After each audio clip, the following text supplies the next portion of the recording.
जमीन और गैर कानूनी कब्जा और फिर लंबा इंतजार। आखिरकार 11 बरस बाद अदालत ने गुनहगारों को सजा सुनाई। ललितपुर के मडावरा में उपजिला मजिस्ट्रेट ने एक अहम फैसला सुनाते हुए कब्जाधारी दंपति को 1 साल की साश्रम कैद।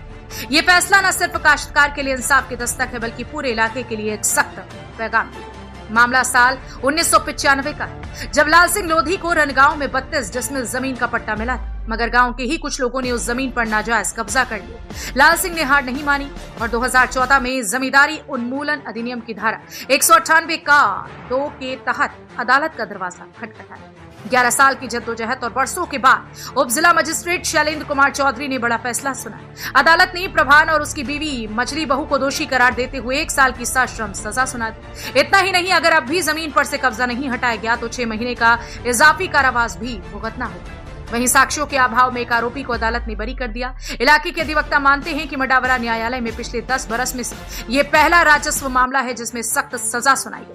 फैसले के बाद ग्रामीणों में अदालत की साख और न्याय व्यवस्था पर भरोसा और मजबूत हुआ। यानी साफ है कि कब्जे की सियासत और धौंस की हुकूमत अब अदालत की नजर में नहीं चलेगी। मडावरा से आया ये फैसला एक सबक है कि चाहे देर लगे मगर इंसाफ जरूर होता है।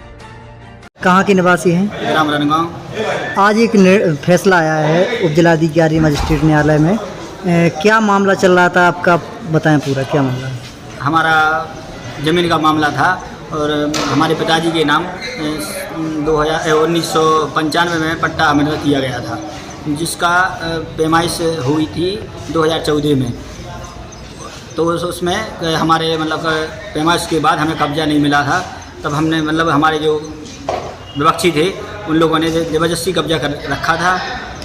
तो हम सब न्यायालय की शरण आए, फिर न्यायालय से हमें मदद मिली और सरकार ने न्यायालय के आधार पर हमें न्याय मिल गया। किस न्यायालय से? उपजिलाधिकारी मडावरा। क्या हुआ है आपके विपक्षियों को? उनको 1 साल की सज़ा हुई है। 1 वर्ष का? कितने लोगों को हुई है? उनमें 2 लोगों को हुआ। नाम उनका प्रभान और बड़ी बहू को।